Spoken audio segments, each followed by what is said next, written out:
I think that if you want to see consciousness only as pure physical, um, based upon the reasoning that if you get a knock on your head and you are unconscious, like you go into a coma, that you can't communicate any longer. Well, first of all, I would like to say that we all now know that people that are in a coma, for example, and for all practical matters, what we call unconscious, um, is extremely capable of hearing everything that people are talking around them. They're just not capable of responding. Now, I have to share this before I say the rest that I want to say. When my grandmother on my mother's side, whom I was extremely fond of, and I took care of her at our house for a while before she had to go to the old age home. And I spent a lot of time there with her. And then she went into a coma. And one morning I woke up, and in my quiet time, the Lord has clearly communicated to me that I need to go to her, and I need to say to her that I forgive her, and that God says that He has forgiven her for everything that she did wrong, that He's forgiven her. And that she must know that He loves her very much, and she's forgiven. It's okay. And I can't remember if I had a dream or how God communicated to me. This was a long time ago, hey. I was probably in my 20s, either in my late 20s, yeah, somewhere there, when she passed away. So I went there the morning where she's lying in her room in the old age home's sick bay area. And I went to take her hand, and as I take her hand, she grabs my hand. I mean, it's not grab, she closes her hand on my hand. In other words, there's a response to my presence. She closes her hand onto my hand, and I said to her, Grandma, I've got good news for you. The Lord spoke to me yesterday, this morning, and He said He has a message for you. And He says that He forgives you for everything that you have done, and that you mustn't worry because He loves you very, very much. You know what my grandma did? In that coma that she is in, she grabs my hand and presses it hard. She brings up her top torso as if she wanted to get up, to sit up straight. And she groans like this, as if she was desperate to say something to me. So strong was the response to what I told her. And then she completely relaxed and went to lie back on her head, back on her pillow, and she released my grip. And I said to her, it's okay, Grandma. You can let go now. You're forgiven. And I forgive you also for everything that you did that wasn't right. Because I know my grandma could gossip a lot, and she could stir a whole lot of trouble on the telephone for people. Because she came from a parent house where for generations and generations the mothers only loved the older son, and severely abused the daughters, neglected them, gave them no love, shunned them, um, gave them a very, very hard time. So my grandmother grew up without any love. Like my own mother told me that not once in her entire childhood, not once, did my grandmother ever hold her to give her a hug and say to her that I love you, which is for me unthinkable. It's unthinkable for me that a mother can choose to have a child and not once hold her own child to tell her that she loves him. So first of all, because of this experience, I know that one needs to differentiate when you talk about conscience or consciousness, that because you know that it's two different meanings, okay? So consciousness is an awareness, okay? And if God is the source of all consciousness through the universe, which we now know operates through the field of consciousness, in other words, just as there are hundreds and thousands of messages going through the airways on WhatsApp, on SMSs, on phone calls, and video images, is constantly going through the airways, hundreds of millions of messages per day, per second, per minute. So I believe that we are allowed to experience this through technology so that we can understand what the scientists are trying to explain to us, how we, by what we think and then feel. It's the feeling behind what we think that's causing the activation in frequency into the field of consciousness, and then what causes other people that's resonating on that same frequency to be able to align and then eventually connect and resonate. So that is why it's problematic for me to reason that consciousness is definitely purely physical and not spiritual. What I would rather like to say is that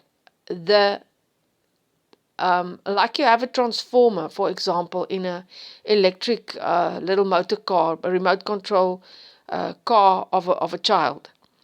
You must have a transformer when you recharge it, so that the voltage that's in the plug in the wall doesn't fuse the little engine of the vehicle. Okay, so there's a technological device, a bridge. I don't really know what other words to use. So in my perception and understanding, the brain is the physical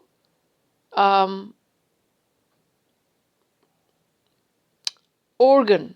It's the physical organ in the human body, which is the vessel to be able, for the soul, to be able to operate on planet Earth. All right? So, where the invisible connect with the visible, it happens definitely in the brain, and the scientists now know that there is these synapses, nerve synapses, that has the ability to detach and shift and attach again, and they call this forming new brain pathways.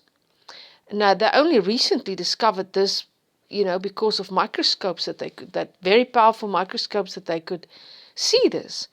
And they can also see that the actual thought, in other words, if we perceive thoughts as consciousness, the ability to become aware of something, think about it, have introspection, reason around it, come up with a new conclusion or a solution, and make a new, develop a new way of thinking. If we call this consciousness, and we can see when the scientists explain to us what happens between the synapses. So apparently there's a slight gap. A slight gap between the synapses as they connect that fires like an electrical current. In other words, it's an energy, an invisible, non-physical energy that is transferred from the one synapse to the next one. All right? And this is what is actually, this is actually the consciousness. In other words, it's not physical. But for the human being to be able to respond through speech what it is thinking or what it is becoming aware of, that ability, if that is disabled in the brain, then it only means, especially if the person's unconscious, that it can it is very conscious still, because it hears what people are saying and it registers what people are saying. I've just given you a perfect example, and I'm sure that if you go to doctors and nurses that work in hospitals or sick bays of old people, they're going to have tons of more stories of this reality, that they are conscious. The only thing is that because of the part of the brain that makes it possible for them to respond, it doesn't work anymore, is temporary or permanently disabled, that physical part in the brain. But the consciousness is not physical. It's energetic. It's not necessarily spiritual. That is true, because people can be void of the presence of the Holy Spirit, all right? But they are still in the body as a soul. And that soul that's in the body still has the capacity to think, okay? So yes, the soul is perceived as spiritual, but when we talk about spiritual, most people understand the word spiritual related to religion. In other words, related to the Godhead, related to the Creator life force, which is, in my understanding, according to the way things are described in the Christian Bible, that there's a separation that was created by the fall between the divine connection that were there originally between the Godhead and the soul of the human being. And because of the human's choice to want to know the difference between good and evil, there had to come a separation, because God is pure and holy, and He cannot live within the same physical body with demons and with a dark energy that purposefully chooses to rather operate in high density vibrational thought patterns and actions. And that is why, in my understanding, God, through Jesus Christ, made it possible to restore the union that was originally there by becoming the living bridge for the human soul to again be reunited in one unity with the Holy Spirit.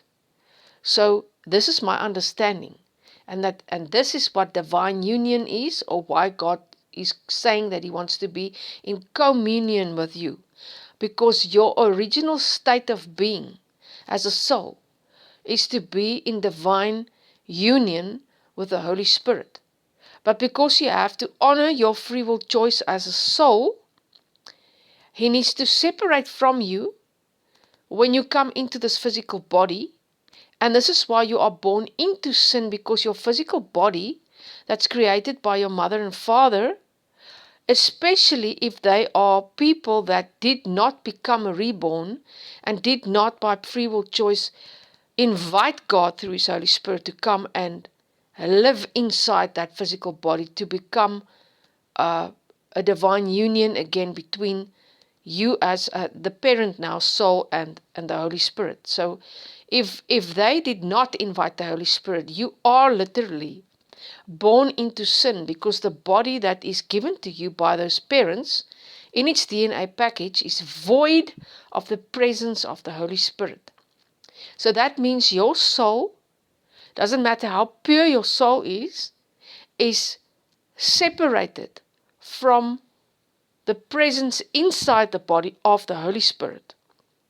And as you grow up and you become older, you are presented by life and by individuals over and over and over again, if you want to consider accepting the grace of Jesus Christ and inviting the Holy Spirit into your life, and to show as a sign how serious you are about this, choose to be baptized, okay, by water, as a sign that you, by free will choice, want the old you to die, and that you want to be reborn through the Holy Spirit, inviting Him into your body to become a new being, a new creation. because the Holy Spirit now is immediately going to start working within your physical body to transform it into the likeness of Christ. And it starts off in the mind, where God says your mind must be renewed. Now, I need to take a break quickly, but this is an extremely important part in understanding consciousness rightly from a godly perspective.